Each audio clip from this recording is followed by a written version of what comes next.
तो last day का जो हमारा डिस्कशन था इन दैट पॉवर्टी सेशंस, हमने बताया था कि हमारा जो अर्बन एरिया है और हमारा जो रूरल एरियाज है, ये दोनों में हमने देखा था कि जो हमारा अर्बन एरिया है, खासतौर पर जो शहरी इलाका है, वहां पर हमने देखा था कि 13.7% जो हमारा पॉवर्टी है in the current scenario.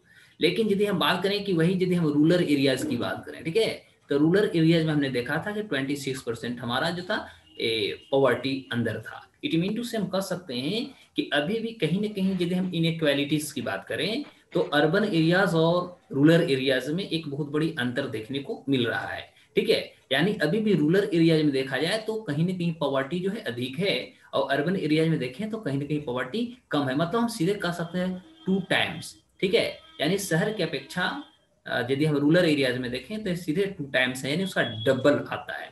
And now we have to find today that जैसे कि जब हम पॉवर्टी की टॉपिक की बात कर रहे हैं, तो in the poverty topic we have to discussion some committees. ठीक है, तो आज हम जो शुरू करेंगे, आज का हमारा लेक्चर जो हुआ कुछ कमिटी के बारे में we will discuss here. Okay, and in that scenario we have to find out what the committee has recommended to the government to find out what is the particular and concrete results of that particular thing. Okay, तो आज poverty जो होगी, poverty related भिन्न भिन्न प्रकार के जो हमारे कमिटीज भारत में गठन किए गए हैं, वे सारे कमिटी की हम बात करेंगे। जैसा कि देखेंगे तो आफ्टर या वीकेंड द सेंचुरी ऑफ 1970, यानी 1970 के यदि आप दशक देखिएगा तो 1970 के दशक में या 1970 के आप, एक कौन है, अपना माइक ऑफ कर लीजिए।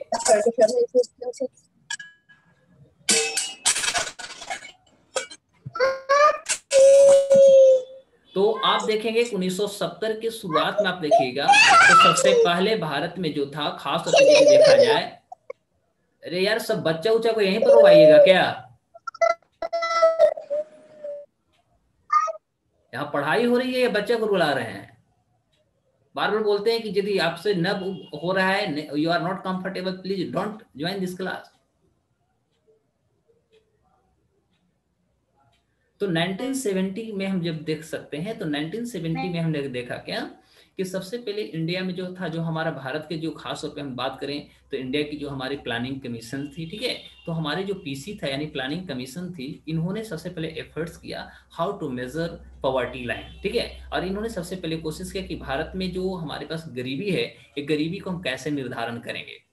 और इस आधार पर हम कह सकते हैं कि जो प्लानिंग कमीशन के आधार पर देखें, गुड मॉर्निंग, तो प्लानिंग कमीशन के विचार को देखें तो इसमें हमने देखा था कि 2400 कैलोरीज की हमने बात किया था। ठीक है, पर 2400 कैलोरीज जो थी वो हमारा कंजप्शन ऑन पर डे था, और एक हमारा 2100 कैलोरीज जो थी ये हमारा कंजप्शन इन पर डेज था। इट मीन टू जब 2400 जो कैलोरीज थी, यह खास तौर पे हमारा रूरल एरिया के लिए बात की गई थी कि ग्रामीण लोगों को हमें एक दिन में कम से कम 2400 ग्राम जो कैलोरीज होगा उनको कंजप्शन होनी चाहिए पर डे, और 2100 जो कैलोरीज की बात हुई थी वो हमारा अर्बन एरिया की बात हुई थी। इसको हम अभी बहुत सारे डीप में बात करेंगे, और इस आधार पे देखेंगे कि यदि इसके आधार को और आगे बढ़ाइएगा तो अंततः हम क्या देखते हैं कि 2014 में आप देखिएगा तो 2014 तक हमने क्या देखा कि ये जो हमारे क्राइटेरिया, तो यहाँ कैलोरीज की जो क्राइटेरिया थी, इसको और आगे विस्तृत करके बांट दी गई, और इस आधार पे हमने देखा कि रूरल एरियाज के लिए 32 रुपया, ठीक है, रूरल एरियाज के लिए 32 रुपया और अर्बन एरियाज के लिए 47 रुपया मापदंड तय की गई। इट मीन टू से यदि रूरल एरिया में एक दिन में कोई व्यक्ति 32 रुपया का कंजप्शन करता है, 32 रुपया कंजप्शन मतलब पैसा नहीं खाता, बल्कि 32 रुपया का कह सकते हैं उनका सोर्स ऑफ इनकम कर सकते हैं, या 32 रुपया उनको स्पेंड करने की यदि शक्ति है, तो हम कह सकते हैं कि those people are not considered to be poor. लेकिन in the urban area if you are talking the people who have the ability to spend 47 rupees, and we can also they are also grasping and earning 47 rupees, it mean to say they are not considered to be the poor। तो इस आधार पे हम देख सकते हैं कि 2014 के जो डेटा हुआ इस आधार पे हुआ। और इतना ही नहीं, यदि हम देखते हैं तो फाइनली इन 2017 में, क्योंकि जब हमारा प्लानिंग कमीशन 2015 में नीति आयोग बन चुकी है, ठीक है, तो जब 2017 की आप बात कीजिएगा तो जो हमारे भारत की जो नीति आयोग है, ठीक है, तो नीति आयोग जो भारत सरकार की एक आप कह सकते हैं एक ऑफिशियल या कह सकते गवर्नमेंटल बॉडी एक रूप में, भले ये हमारा नॉन कॉन्स्टिट्यूशनल पार्ट है, लेकिन भारत सरकार के एक आधिकारिक एक ऑफिसर्स है, ऑर्गेनाइजेशन है। इन्होंने कहा कि हम 2032 तक, ठीक है, 2032 तक इन्होंने कहा कि हम भारत से खास तौर पे जो गरीबी की जो भिन्न भिन्न प्रकार के जो हमारे पास कर सकते हैं मापदंड है, ठीक है, वो सारे जो हमारे पास पैरामीटर्स होंगे, वो सारे पैरामीटर्स को हम फॉलो करेंगे और फॉलो करने के बाद टिल 2032 तक हम गरीबी को पूरी रूप से हम इरेडिकेट कर देंगे। इरेडिकेट मतलब हम कह सकते हैं भारत को गरीबी मुक्त कर देंगे। तो ये हमारा जो था प्लानिंग कमीशन का विचार, खासतौर पे नीति आयोग का विचार आया। और इस आधार पे कह सकते हैं कि इस फॉर्म को यदि आप देखिएगा तो जो 2032 के जो कॉन्सेप्ट लेके आएगा, इसी में नीति आयोग ने अरविंद पनगड़िया, नाम भी आप सुने होंगे, ठीक है, तो अरविंद जो पनगड़िया है, जो खास तौर पे हम देखें तो नीति आयोग का सबसे पहला उपाध्यक्ष बने, ठीक है। तो जब अरविंद पनगड़िया की अध्यक्षता में आप कह सकते हैं एक इसको लेकर के हमारे भारत में टास्क फोर्स का भी निर्माण किया गया। टास्क फोर्स का निर्माण करने के पीछे रीजंस थी कि जो भिन्न भिन्न प्रकार के हमारे पास जो फैक्टर्स हैं, ठीक है, पॉवर्टी के जो फैक्टर्स हैं, गरीबी के जो फैक्टर्स हैं, वे सारे चीजों को स्टडी करेंगे। जो चुनौतियां हैं, चैलेंजेस हैं, वो सारी चीजों को स्टडी करेंगे और स्टडी करने के बाद सरकार को रिकमेंड करेंगे और सरकार उस पर काम करेगी, ठीक है। और आधार पर हम कह सकते हैं कि फाइनली भिन्न भिन्न प्रकार के जो स्ट्रक्चरल फॉर्म हुए, ये सारे को गतिविधि को स्थापित करने में कोशिश की गई। और अंततः हम इसी पे हम देख सकते हैं कि जो हमारे पास एक सस्टेनेबल जो हम पॉवर्टी लाइन की बात कर रहे हैं, बिलो पॉवर्टी लाइन जो हमारे यहाँ कॉन्सेप्ट भी चलती है, तो ये सारे को हम देखे जाए तो पीरियड बेस पे हम आज स्टडी करेंगे कि इसके लिए हमारे कालक्रम की बात करें तो कालक्रम में क्या हुआ। जैसे कि हम बात करेंगे प्री इंडिपेंडेंस ऑफ कंट्री, तो हमारा प्री इंडिपेंडेंस ऑफ कंट्री की यदि हम बात करें तो भारत की आज़ादी से पहले ऐसा कौन कौन थे जिन्होंने सबसे पहले प्रिडिक्ट किया और जिन्होंने सबसे पहले बताया कि हमारे यहाँ गरीबी का ये हाल चाल है, ठीक है। फिर हम बात करेंगे कि कुछ आफ्टर इंडिपेंडेंस की हम चर्चा करें तो आफ्टर इंडिपेंडेंस जैसे हम देख सकते हैं अलग कमेटी बना, लकड़वाला कमेटी बना, तेंदुलकर कमेटी बनी, रंगराजन कमेटी बनी। तो ये सारे जो कमेटी का जो फॉर्मेशन थे, ये सारे कमेटी की फॉर्मेशन को आज हम कोशिश करेंगे कि स्टडी करें, ठीक है। तो यहाँ तक आप लोगों को क्लियर हो गया होगा? यस या no? Yes sir. Yes sir, thank you. तो अब इस आधार पे अब देखिएगा कि सबसे पहले यदि हम भारत की बात करें, ठीक है, तो अब हम डायरेक्ट, कल तक हमने वर्ल्ड की बात किया था, आज हम कंप्लीटली इंडिया की चर्चा से हम करेंगे। तो इंडिया में यदि देखिएगा तो जो खास तौर पे जो हमारा पॉवर्टी है, ठीक है, यानी जो हमारा गरीबी है, गरीबी को जो भारत में एस्टिमेट किया जाता है या कह सकते हैं इसकी जो अनुमानित की जाती है वह खास तौर पर हमारा NSO के द्वारा होता है।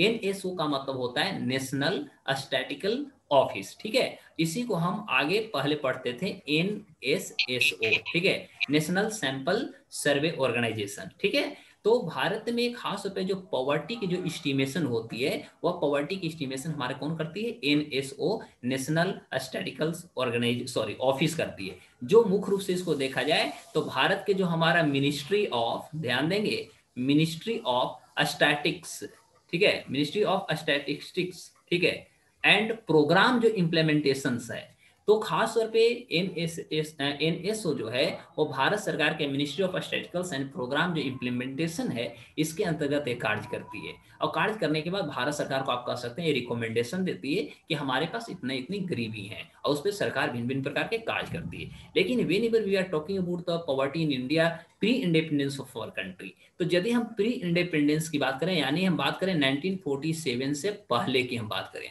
1947 में हमारा देश आज़ाद हुआ और 1947 से पहले की यदि हम चर्चा करते हैं तो 1947 से पहले जो हुआ वो हमारे देश की, मतलब आप कह सकते हैं कि उस समय हमारे यहाँ सबसे पहला यदि हम पॉवर्टी की बात करें तो इस पे सबसे पहला मेजरमेंट या कह सकते हैं एस्टिमेशन देने वाले व्यक्ति कौन थे। तो सबसे पहले यदि बात करें तो उस समय सबसे पहले हम बात करेंगे दादा भाई नौरोजी को, ठीक है, नाम सुने होंगे दादा भाई नौरोजी को, इनको ओल्ड ग्रैंड बोला भी जाता है ना, बोलिए।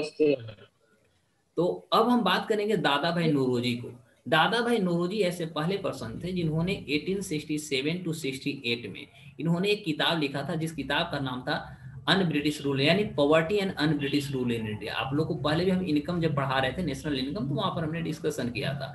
तो poverty and un British rule in India इन्होंने एक किताब लिखे थे, ठीक है। और इस किताब के आधार पर इन्होंने सबसे पहले उस समय जो भारत का जो नेशनल इनकम था वो उसको इन्होंने बताया था कि 340 करोड़ है। उस समय की बात कर रहा हूँ, कब का? 1867-68 की चर्चा कर रहा हूँ। और उस समय जो भारत का पर कैपिटा इनकम जो थी वह मात्र 20 रुपया था। ध्यान दीजिए, उस समय मात्र 20 रुपया था, ठीक है। तो उस आधार पे हम यदि चर्चा करें तो 1867-68 में सबसे पहले भारत की जो राष्ट्रीय आय थी या कह सकते प्रति व्यक्ति जो आय थी, ये दोनों को सबसे पहले मेजर या सबसे पहले प्रेडिक्ट करने वाले जो इंसान रहे वह भारत के हमारे दादा भाई नौरोजी रहे, जिन्होंने अपनी किताब में इसके बारे में चर्चा किया। और यह जो poverty and un British rule in India थी, यह किताब का पूरा रूप कंप्लीटली कर सकते हैं। ये किताब जो थी खासतौर पर जो हमारा उस समय की जो ब्रिटिश शासन चल रही थी, यानी कि ब्रिटिश जो एडमिनिस्ट्रेशन चल रही, ठीक है, तो ब्रिटिश एडमिनिस्ट्रेशन को एक खास तौर पर आप कह सकते हैं कि क्रिटिसाइज किया गया, ठीक है। और क्रिटिसाइज का मतलब आप कह सकते हैं कि ब्रिटिश सरकार के जितने भी अवगुण थे, ब्रिटिश सरकार जितने भी हमारे साथ गलत गलत कार्य कर रही थी, ठीक है, वे सारे चीजों को इन्होंने यहाँ पर बताने की कोशिश किया और देश की जनता को इससे उन्होंने अवेयर करने की भी कोशिश किया। तो इस चीजों को आप याद रखिएगा। इसके अलावा दादा भाई नौरोजी की यदि हम चर्चा करें तो इन्होंने सबसे पहले हम देखा जाए तो पॉवर्टी जो लाइन हमारा होता है, ठीक है, तो इन्होंने सबसे पहला दादा भाई नौरोजी जी ने पॉवर्टी लाइन जो था इसको उन्होंने सबसे पहले एक रेंज बताया, और रेंज के आधार पर इन्होंने कहा कि जो हमारा मिनिमम होगा वो 16 रुपया होगा और जो मैक्सिमम जो होगा वो हमारा 35 रुपीज होगी, ठीक है। और ये दोनों उन्होंने ईयर बेस रखा। मतलब कहने का अर्थ है कि जब दादा भाई नौरोजी जब उन्होंने पॉवर्टी लाइन रेंज को लाया तो पॉवर्टी लाइन रेंज के आधार पर उन्होंने कहा कि if a person can earn and consume 16 rupees minimum in a year, ध्यान दीजिएगा, एक साल में यदि कोई इंसान 16 रुपया कम से कम और ज्यादा से ज्यादा यदि 35 रुपया उसका कंजप्शन होता है तो वैसे व्यक्ति को हम गरीब नहीं कहेंगे, ध्यान देंगे, ठीक है। यानी उनके पास जो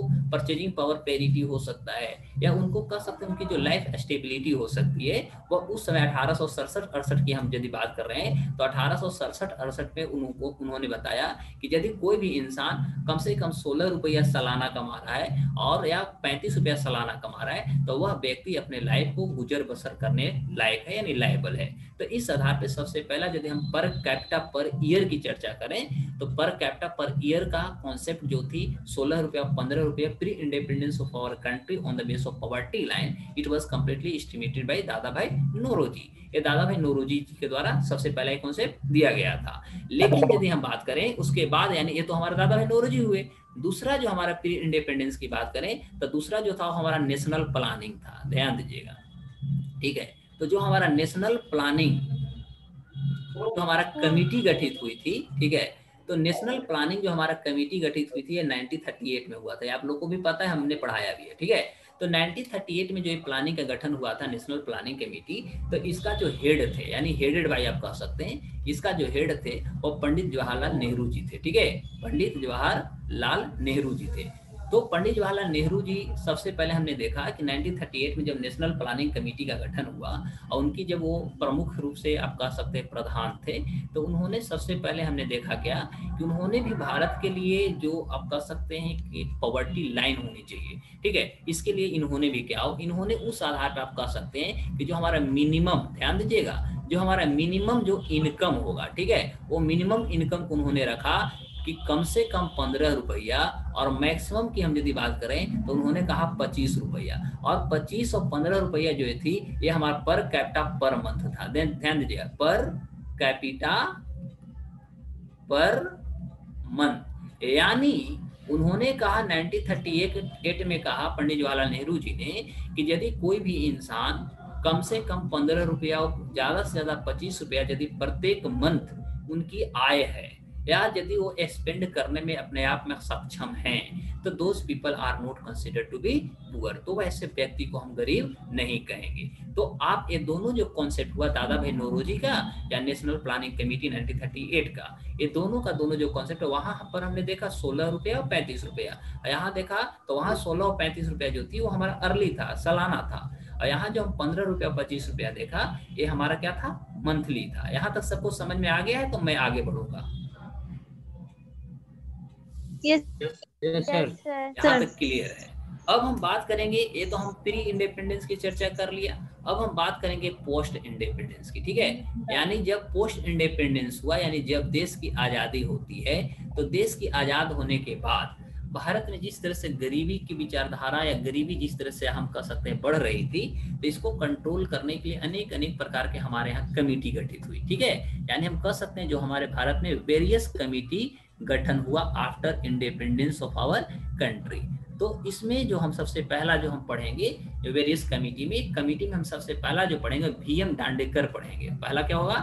वीएम दांडेकर, दांडेकर, ठीक है, वीएम दांडेकर। और इसी के साथ और जोड़ लीजिएगा नीलकंठ के नाम आप सुने होंगे। ठीक है, तो वीएम दांडेकर तथा नीलकंठ रथ कमेटी बना था। ठीक है, नीलकंठ रथ कमेटी। यानी यदि हम देखें तो देश की आजादी के बाद सबसे पहले गरीबी जो थी, पॉवर्टी को मेजर करने के लिए, एस्टिमेट करने के लिए वीएम दांडेकर कमेटी तथा नीलकंठ रथ कमेटी का गठन हुआ था। यह कमेटी जो गठन हुई थी वो 1971 में हुआ था। ठीक है, यदि बीपीएससी यूपीएससी क्रैक करनी है तो ट्राई टू अंडरस्टैंड, हमें एक फैक्ट के साथ भी चलना होगा, कॉन्सेप्ट बेस लेके चलिएगा। जब तक कॉन्सेप्ट बेस नहीं होगा तब तक आप बहुत अच्छे नहीं कर सकते हैं। थोड़ा सा मैं फिजिकली ओके नहीं हूँ, ठीक है, इसके कारण आज मेरी थोड़ी एनर्जी लॉस हो चुकी है। तो अब हम वीएम दांडेकर कमेटी तथा नीलकंठ रथ कमेटी के बारे में हम चर्चा कर देता हूँ। तो हमने क्या बताया, इसकी जो गठन हुई थी वो गठन हुई थी 1971 में हुआ था, 1971 में हुई थी। ठीक है, और इस चीजों में यदि देखा जाए तो सबसे पहले इसमें जो काम किया गया था वो इसमें फिक्स कर दी गई थी। और फिक्स क्या किया गया था, तो कैलोरीज किया गया था। ठीक है, इसमें फिक्स किया गया था कैलोरी। और कैलोरी उस समय जो बात हुई थी वह था 2250। ठीक है, 2250 इंटेक था। इंटेक का मतलब होता है कि यदि उस समय कोई इंसान कम से कम 2250 कैलोरीज जो है इंटेक पर डे करता है, यानी पर डे कंजप्शन करते हैं, या per capita consumption a day कर सकते हैं। ठीक है, यानी यदि कोई इंसान प्रत्येक दिन 2250 कैलोरीज जो है वो इंटेक करता है, चाहे आप मान लिया जाए 5 लाख रुपया क्यों नहीं आपकी सोर्स ऑफ इनकम है, मानता हूं, उसके बावजूद यदि आप 2250 जो हमारा कैलोरीज होती है इसको यदि आप इंटेक नहीं कर रहे हो, तो सरकार या उस समय की जो दांडेकर कमेटी तथा नीलकंठ रथ जो कमेटी थी 1971 का, उन्होंने कहा कि भैया आप चाहे कितनों पैसा कमा लो, यदि आप इतना कैलोरी गेन नहीं कर पा रहे हो, इंटेक नहीं कर पा रहे हो, मतलब कि आप भैया गरीब हो। ध्यान देना, ठीक है, आप क्या है, आप यू आर पुअर है। तो आपको ये चीजों को याद रखना होगा। और उसके बाद ये सबसे पहला हमारा दांडेकर ही कमेटी, ये सबसे पहली कमेटी थी जिन्होंने सबसे पहले, यदि हम पॉवर्टी की बात करें तो पॉवर्टी को ये जो इन्होंने मेजर किया था, वो मेजर के आधार पर हमने देखा था कि उस समय 1972 की बात करें, जब हम बांग्लादेश को आजाद करा रहे थे, सोच सकते हैं उस समय भारत में जो हमारी गरीबी थी, तो उस समय रूरल और अर्बन की बात करें तो उस समय रूरल में हमारा मात्र 40% गरीबी थी और अर्बन में हमारा 50% गरीबी थी। मतलब उस समय की बात करें तो कहीं न कहीं हमारा रूरल एरिया जो थी, यानी जो ग्रामीण क्षेत्र जो था, वह शहरी क्षेत्र से ज़्यादा हम कह सकते हैं इकोनॉमिक डेवलप्ड था। और कह सकते हैं कि शहरी क्षेत्र के जो जनता, जो पॉपुलेशन होती है, उस पॉपुलेशन को जो चाहिए था, जैसे हम कैलोरीज की बात किया है या सोर्स ऑफ इनकम की हम बात कर सकते हैं, या कह सकते हैं जैसे जॉब अपॉर्चुनिटी की बात कर सकते हैं, तो सारे यदि आप एक्टिविटीज में देखेंगे तो सारे एक्टिविटीज में कहीं ना कहीं हमारा रूरल एरिया जो था वो उस समय अपने आप में बहुत ज़्यादा डेवलप थी। ये मैं नहीं कर रहा हूँ, ये हम कह रहे हैं वीएम दांडेकर कमेटी ने कहा और नीलकंठ रूट का कमेटी ने कहा। तो उस समय हम कह सकते हैं कि हमारे भारत का रूरल एरिया जो थी वो बहुत अच्छी थी। ठीक है, उसके बाद यदि आप बात कीजिएगा तो दूसरा जो हमारा पॉइंट आता है वह वाई के अलग, ध्यान दीजिएगा, दूसरा जो होता है आफ्टर इंडिपेंडेंस की हम बात कर रहे हैं ना, पोस्ट इंडिपेंडेंस की बात कर रहे हैं, तो दूसरा जो था वो हमारा ठीक है, वाई के अलग टास्क फोर्स कह सकते हैं इसको। ठीक है, टास्क फोर्स या वाई के अलग कमेटी भी कह सकते हैं। ठीक है, तो इसकी जो गठन हुई थी वो 1973 से लेकर के 74 में हुआ था।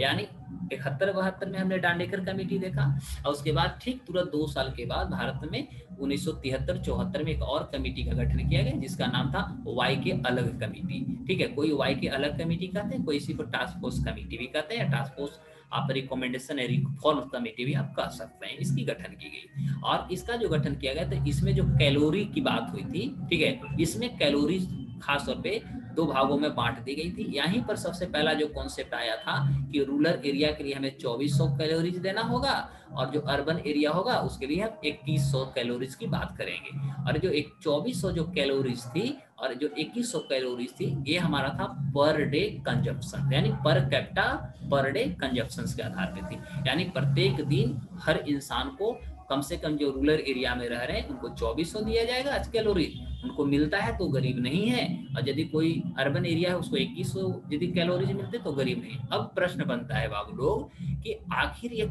जो हमारा एक कॉन्सेप्ट था या इस तरह के जो आप कह सकते हैं जो विचार लाए गए कि रूरल में 2400 और अर्बन में 2100 कैलोरीज, आखिर इस तरह के कॉन्सेप्ट क्यों लाए गए, व्हाट वाज द रीजन?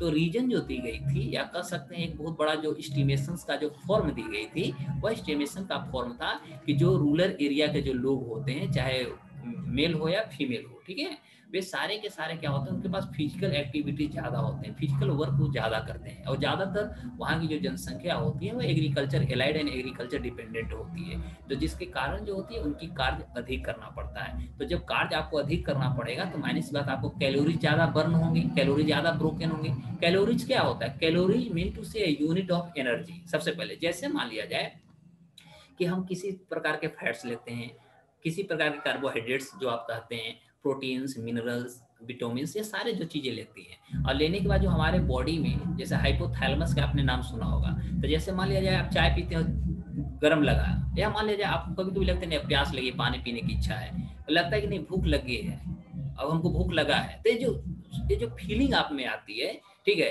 कभी कभी प्यार मोहब्बत का भी जो फीलिंग आती है, सारे का सारा जो कार्य होती है, जो हमारे ऊपर जो फीलिंग एक अचानक आती है, ये फीलिंग करने वाला काम है हमारे बॉडी का एक हाइपोथैलेमस का नाम सुना होगा।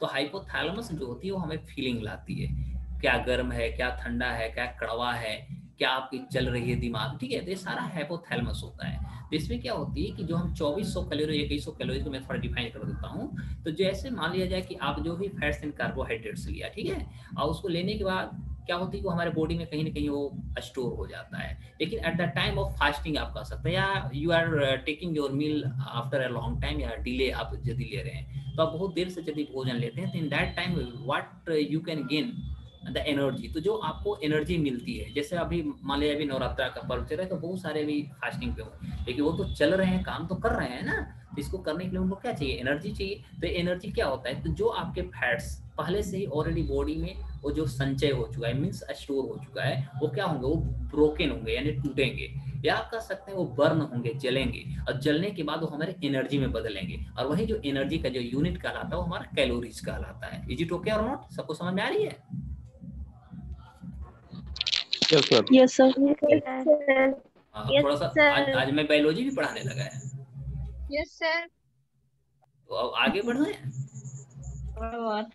हाँ, यस सर। अब हम चर्चा करेंगे, तो इसी के आधार पर ये सारी हुई। उसके बाद यदि हम थर्ड की बात करें, तो यहाँ पर हमने दो कमेटी वाई के अलग कमेटी की भी हम चर्चा कर दिया। अब हम बात करेंगे थर्ड जो हमारी कमेटी थी, ये थर्ड कमेटी का नाम था डीटी लकड़वाला। नाम सुने होंगे, डीटी लकड़ वाला कमेटी, ठीक है, यानी कुछ नहीं तो आप लकड़वाला भी कमेटी बोलिएगा तो चलेगा, लकड़वाला कमेटी बना था, ठीक है। और लकड़वाला कमेटी जो बनी थी वो 1993, यानी कह सकते हैं कि भारत में जब न्यू इकोनॉमिक रिफॉर्म्स आया, यानी हम कह सकते हैं न्यू इकोनॉमिक रिफॉर्म्स, NER का कॉन्सेप्ट जब 1991 में पीवी नरसिम्हा राव के समय में जब आया, LPG का जब कॉन्सेप्ट आया, तो LPG का कॉन्सेप्ट आने के बाद जिस तरह से हमारे देश में हम कह सकते हैं हमारी इकोनॉमी बहुत ज़्यादा सस्टेन हो गया था, या कह सकते हैं आप कि जिस तरह से हमारे यहाँ बहुत सारी जॉब अपॉर्चुनिटी कर सकते हैं, या कह सकते हैं जो हमारी फूड प्रोडक्शन था, प्रोडक्टिविटी थी, ये सारे के सारे जिस तरह से बहुत ज़्यादा इंक्रीज कर रहे थे, डेवलप कर रहे थे, प्रोग्रेस कर रहे थे, तो उसके बाद देश की सरकार को ऐसा महसूस हुआ कि आखिर हमारी गरीबी क्यों नहीं समाप्त हो रही है। हम इतने अच्छे कार्य कर रहे हैं, मैंने इस बात आप बहुत अच्छे से पढ़ाई कर रहे हैं, उसके बाद रिजल्ट ना हो, तो अपने आप में एक प्रश्न बनता है कि यार मैं इतने ही मेहनत कर रहा हूँ, उसके बाद रिजल्ट क्यों ना हो रहा है, ठीक है। तो उसी तरह सरकार ने भी ये कार्य किया कि जब 1991 में जब इस तरह से कार्य हुए, तो सरकार ने फिर पुनः क्या की कि उन्होंने एक लकड़वाला कमेटी का गठन किया, ठीक है। और ये जो लकड़वाला कमेटी की गठन की गई थी 1993 में, तो इसका भी जो हम कह सकते हैं इस भी रिकमेंडेशन जो दिया था, ये रिकमेंडेशन सबसे पहले हम बात कर लें, इसकी जो रिकमेंडेशन थी वह था स्टेट स्पेसिफिक पॉवर्टी लाइन का। यानी लकड़वाला कमेटी सबसे पहले ऐसी कमेटी थी जिन्होंने सबसे पहले बताया कि भाई साहब यदि हमें गरीबी को मेजर करनी है तो हर राज्यों के लिए अलग अलग हमें पॉवर्टी लाइन को हमें एक्सप्रेस करना होगा। पॉवर्टी लाइन एक्सप्रेस का मतलब आप क्या कर सकते हैं, जैसे मान लिया जाए कि हमने कहा कि कोई भी इंसान यदि महीना का 50,000 रुपया कमा रहा है तो वो हमारा पॉवर्टी लाइन के पास है, मतलब न गरीब है और न अमीर है, ध्यान दीजिएगा। लेकिन कोई इंसान क्या हुआ कि यहाँ पर आ गया सीधे 5,000 पे आ गया, यानी 5,000 तो माइनस से जो पॉवर्टी लाइन जो हमने खींचा था ये पॉवर्टी लाइन से बहुत बिलो आ गया, बहुत नीचे आ गया। यानी ये जो हमारा 5,000 इनकम वाला इंसान हो गए इसको हम एक्सट्रीम पॉवर्टी के अंतर्गत रखेंगे, यानी जरूरी से ज्यादा गरीब है क्योंकि अपने बेसिक नीड को भी पूरा नहीं कर पा रहे हैं। लेकिन यदि कोई इंसान, तो इसको हम क्या कहेंगे, जैसे ये हमारा पॉवर्टी लाइन थी, पॉवर्टी लाइन से नीचे आया तो इसको हम क्या बोलेंगे, ये इंसान हो गए बीपीएल वाले। ध्यान दीजिएगा क्या हो गए, बीपीएल वाले, ठीक है। या 5,000 मान लो, यहाँ पर हम 50,000 बोले, हम मान लो 45,000 बोलते हैं कि किसी का 45,000 इनकम हुआ, लेकिन ये जो हमारा पॉवर्टी लाइन जो थी, लाइन से तो नीचे आ गया ना, तो नीचे आने के कारण इसको हम कहेंगे बीपीएल का इंसान। लेकिन यहीं पर मान लिया जाए कि 60,000 हो गया, यानी 50,000 से ऊपर हो गए, तो इसको हम क्या बोलेंगे, एपीएल बोलेंगे, एबव पॉवर्टी लाइन। यानी पॉवर्टी लाइन जो सरकार द्वारा निर्धारित की गई थी उससे इनकी ज्यादा है। और इसीलिए आपको पता होनी चाहिए कि आज का जो भारत की आबादी है और भारत में जिस तरह से मुकेश अंबानी रिलायंस कंपनी के बारे में हम चर्चा कर रहे हैं, अभी सोचने वाली बात है कि भारत की टोटल जो इनकम है, नेशनल इनकम है, नेशनल इनकम का मात्र 10% पूरा जनता में है, ठीक है, और लगभग 90% जो है हमारा 2 से 3% व्यक्ति के पास चला गया है। तो ये कहीं ना कहीं डिस्पेरिटी दिख रही है, डिस्पेरिटी पे भी हम चर्चा लंबी करेंगे। तो लकड़वाला कमेटी ने कहा कि सबसे पहले हमें स्टेट स्पेसिफिक पॉवर्टी लाइन हमें खींचनी चाहिए, इस पे काम करनी चाहिए। और इस आधार पर ये लकड़वाला कमेटी जो थी इन्होंने भी कैलोरीज का कॉन्सेप्ट रखा, ठीक है, कैलोरीज का कॉन्सेप्ट इन्होंने ही रखा। और इस आधार पर इन्होंने कहा कि यदि खासतौर पे हम बात करें तो यदि इन्होंने कहा कि कैलोरी जो होगा, यदि कोई ये इन्होंने रूरल एरिया और शहर एरिया के बारे में, यानी इससे पहले जो हमने देखा था खासतौर पे जो वाई के अलग कमेटी देखी थी, तो इन्होंने भी उसी कॉन्सेप्ट को रखा कि हमें भैया 2400 कैलोरी और 2100 कैलोरी पे भी चर्चा करना होगा। और ये जो था ये भी इनका जो कॉन्सेप्ट थी, यह मुख्य रूप से हम कह सकते हैं कि पर डे कंजप्शन के आधार पे थी, ठीक है। तो यानी कह सकते हैं कि जो अलग कमेटी की जो कॉन्सेप्ट थी 2100 2400 का जो कैलोरीज का कॉन्सेप्ट था, ये चीजों को लगा। लेकिन अंतर इतना ही इन्होंने कर दिया कि केवल इन्होंने स्टेट स्पेसिफिक, जैसे मान लिया जाए कि भारत में बहुत सारे राज्य हैं, एक हमारा बिहार है, एक हमारा महाराष्ट्र है। अब बताइए दोनों के बीच में कभी हम तुलना बराबर कर सकते हैं? हो सकता है कि महाराष्ट्र में एक थाली चावल या खाना जो होता है 100 रुपया, 100 से ज्यादा में भी खाना मिल सकता है, और वही खाना हम बिहार के किसी क्षेत्र में चल जाते हैं तो 20 रुपया में मिल जाता है। ये तो आप मानते होंगे। तो इस आधार पे जो हम पॉवर्टी का मेजरमेंट करेंगे, ये पॉवर्टी का मेजरमेंट हम कहाँ करेंगे, कंजप्शंस के ही आधार पे करेंगे कि जो चीज हम वहां पर इतना पैसा में खरीद रहे हैं, ये चीज यहाँ पर इतने में खरीद, यानी हम कंजप्शंस किस आधार पर कर रहे हैं। तो इस आधार पे आप कह सकते हैं कि इसे हम और आगे बढ़ा सकते हैं। 10 मिनट और बचा, कितना जल्द समय उड़ गया भाई, पता नहीं लगा। उसके बाद हमारा जो था वो हमारा सुरेश तेंदुलकर हुआ, ठीक है, सुरेश तेंदुलकर कमेटी बनी, तेंदुलकर, इसी को कुछ किताबें में देगा तेंदुलकर कमेटी, तो इसका मतलब आप ये मत समझिएगा सचिन तेंदुलकर की कमेटी बनी थी, ठीक है। तो सुरेश तेंदुलकर कमेटी जो बनी थी यह 2009 में बना था, ठीक है। अब सुरेश तेंदुलकर कमेटी जो 2009 में भाई बना, ये क्या थी इसके बारे में हम चर्चा करेंगे। तो सबसे पहले यदि हम इसके बारे में बात करें तो इन्होंने जो एडॉप्ट किया था, ठीक है, क्या हो जाता है भाई, तो इन्होंने सबसे पहले जो जब 10 मिनट बचता है ना तो बहुत अच्छा पेन नहीं चलता है, कारण क्या हो जाता है भगवान जाने। तो इन्होंने सबसे पहले जो एडॉप्ट किया था, यह एडॉप्ट जो इन्होंने किया था ऑफिशियली जो मेजर करने के लिए, ठीक है। तो इन्होंने ऑफिशियली जो मेजर करने की जो कॉन्सेप्ट लाया, वह कॉन्सेप्ट इनका था अर्बन पॉवर्टी लाइन, ठीक है, अर्बन पॉवर्टी लाइन। यानी सबसे पहले यदि हम सुरेश तेंदुलकर की कमेटी की बात करें तो सुरेश तेंदुलकर की कमेटी में यदि देखिएगा तो इन्होंने एक ऑफिशियली जो मेजरमेंट की जो पैमाना लाया, उस पैमाने में इन्होंने खास तौर पे जो हमारा अर्बन पॉवर्टी लाइन की जो कॉन्सेप्ट थी इसको इन्होंने डील किया। और ये डील करते हुए इन्होंने 2004 से 5 की हम बात कर रहे हैं, 2004 टू 2005 में यदि देखिएगा तो इन्होंने इसको लाया। और ये जो इनकी पूरी की पूरी जो कॉन्सेप्ट थी, इस कॉन्सेप्ट को यदि देखा जाए तो ये भी कंप्लीटली जो बेस्ड थी वह था हमारा लकड़ वाला जो कमेटी बना था, ठीक है, वो लकड़ वाला कमेटी पर ही कंप्लीटली ये भी डिपेंडेंट थी, या उसी के आधार पे कह सकते हैं। लेकिन मेथोडोलॉजी के आधार पर देखें या कन्वर्सन्स के आधार पर देखें तो इनकी जो पॉवर्टी लाइन का जो कॉन्सेप्ट था वह हमारा यूआरपी था, या कह सकते हैं एमआरपी का कॉन्सेप्ट पर था। अब प्रश्न बनता है कि सर यूआरपी और एमआरपी आपने एगो शब्द कहाँ से ले आया? तो यूआरपी जो होता है इसका मतलब होता है यूनिफाइड। ध्यान दीजिएगा, यूआरपी का मतलब होता है यूनिफाइड रिफरेंस रिफरेंस पीरियड होता है। अब बात होता है कि जो हमारा यूआरपी होता है, यूआरपी क्या होता है, आपके दिमाग में बात आ रहा होगा। तो खास तौर पे जब तेंदुलकर कमेटी गठित हुई तो तेंदुलकर कमेटी ने दो चीजों को, मेथोडोलॉजी में दो चीजों को उन्होंने जोड़ा, और दो चीज में एक हमारा यूआरपी था, एक एमआरपी था। तो यूआरपी का मतलब हमने बताया यूनिफाइड रेफरेंस पीरियड, यानी इस गतिविधि में उन्होंने एक समय निर्धारण किया, और समय के निर्धारण के आधार पर आप कह सकते हैं कि जो टोटल एक्सपेंडिचर हो रहे थे या जो टोटल आप कह सकते हैं कंजप्शन हो रहे थे उसको इन्होंने मेजर्ड किया। और सबसे पहले यदि हम बात करें तो जो यूआरपी का जो कॉन्सेप्ट थी, एक्चुअली एक कॉन्सेप्ट जो था यूज जो किया गया वो भारत का जो एनएसएसओ था, ध्यान दीजिएगा, भारत का जो एनएसएसओ था, नेशनल सैंपल सर्वे ऑर्गेनाइजेशन जो थी, इसके द्वारा इसका इस्तेमाल किया गया। और यह इस्तेमाल टील आप कह सकते हैं 1993 से 1994 तक भारत की जो एनएसएसओ जो थी उन्होंने यूआरपी का इस्तेमाल किया। इसमें हमने क्या देखा कि इसमें जो भी चीजें की जो मेजरमेंट होती है, यह मेजरमेंट खास तौर पे जो हुआ वो हाउस होल्ड्स की चीजें की हुई। हाउस होल्ड्स की चीजें का मतलब हुआ जो हमें बेसिक नीड्स होती है, या जो कह सकते हैं पर डे हमें खाने पीने तथा अपने जो हेल्थ, या हम कह सकते हैं कि अपने फिजिकल मेंटल एक्टिविटीज को करने के लिए जिस चीजों की हमें आवश्यकता होती है, ठीक है। और इस आधार पर उन्होंने एक सर्वे किया, और सर्वे के आधार पर कह सकते हैं सर्वे जो उन्होंने किया वह हमारा कंजप्शन बेस्ड था। और कंजप्शन बेस्ड में हमने देखा कि लास्ट इन्होंने 30 डेज का सर्वे किया, जो हम कह सकते प्री अटेंशन या pre dated of the survey थी। मतलब जैसे ऐसे समझिएगा, जैसे मान लिया जाए कि हमने यहाँ पर 1 जुलाई की बात किया, ठीक है। तो यदि हम 1 जुलाई 2020 की बात कर रहे हैं तो इससे ठीक पीछे 30 दिन आप चले जाइए। तो यदि हम बात करते हैं तो मान लिया जाए कि 2 जून आप बात करते हैं, जून जुलाई हो गया ना, या 1 जून आप बात करते हैं, 1 जून 2020, यानी 1 जून 2020 से लेकर के 1 जुलाई, ठीक है, 1 जुलाई 2020 तक आपने ऐसे क्या आपके पास गुड्स एंड सर्विसेज थी उसका आपने कंजप्शन किया।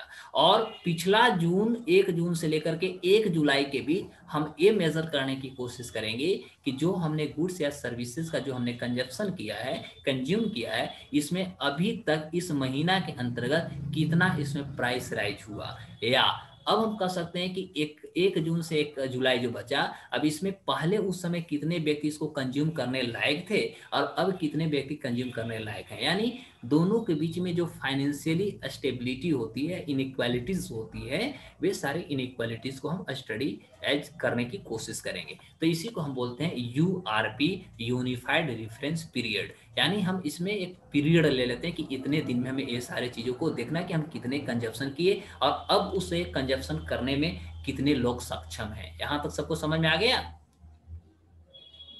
बोलिए।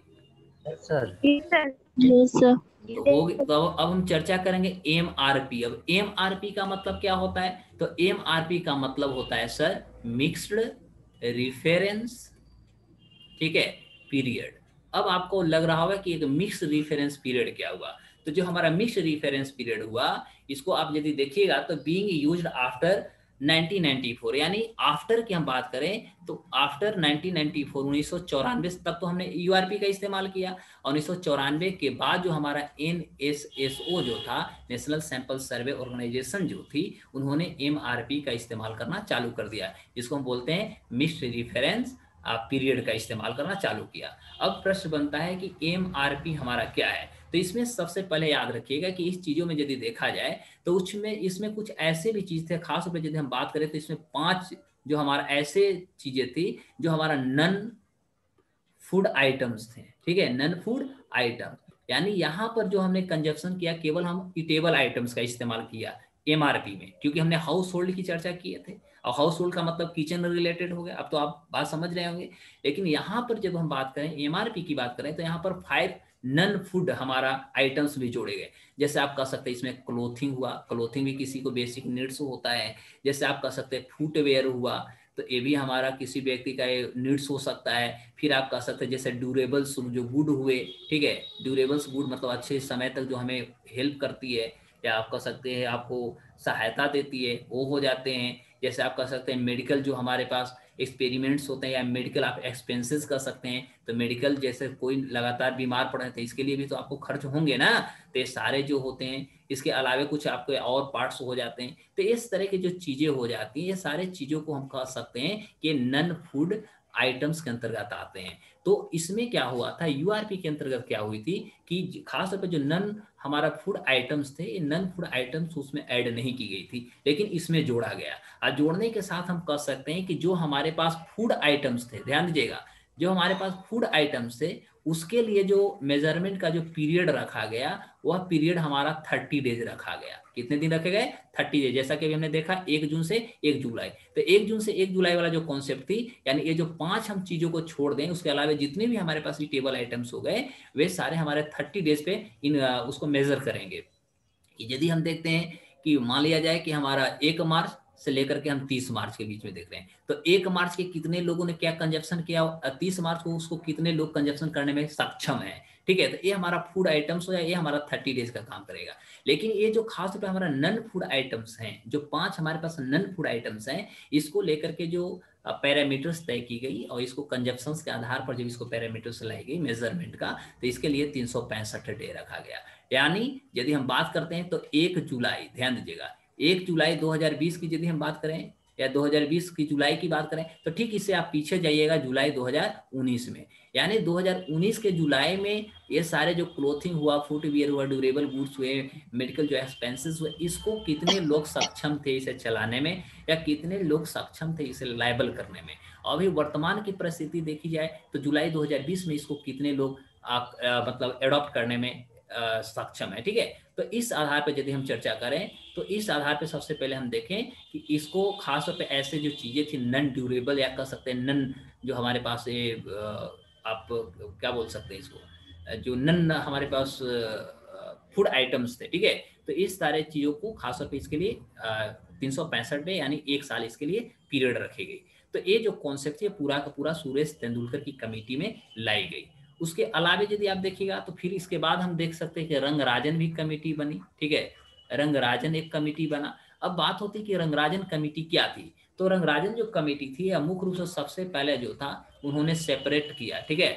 उन्होंने सेपरेट का मतलब कर सकते हैं कि सबसे पहले इन्होंने अलग किया। अलग क्या किया, इन्होंने अलग में कहा कि नहीं, जो ये हमने देखा सॉरी सुरेश तेंदुलकर वाली जो कमेटी देखा, तो सुरेश तेंदुलकर वाली कमेटी में हमने क्या देखा कि लकड़वाला कमेटी के आधार पर थी। लेकिन ये रंगराजन कमेटी जो थी, इन्होंने रंगराजन कमेटी पूर्ण रूप से अर्बन एरिया और रूरल एरिया, ये दोनों को आप कह सकते हैं अलग अलग कर लिया।